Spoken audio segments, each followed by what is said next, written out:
Hey guys, I have an LG remote here.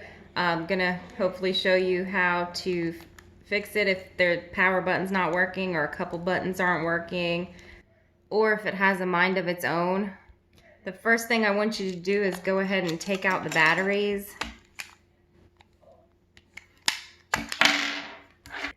Okay, so with the batteries out, what I want you to do is press and hold the power button for a minute, and then afterwards push every single button that there is at least 10 times each, over and over, even the bottom ones with the color. Okay, and then after that, I want you to put the batteries back in, and then hopefully your remote will be working. If not, you can repeat those steps. Okay, so to repeat the steps, don't forget you take out the battery first, and then we're gonna press and hold the power button again for a minute.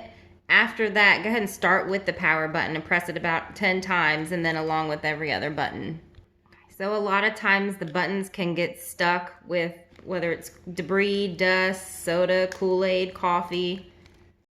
Anyways, give this a try. Let me know if it works for you. It should work for 50% of y'all, hopefully.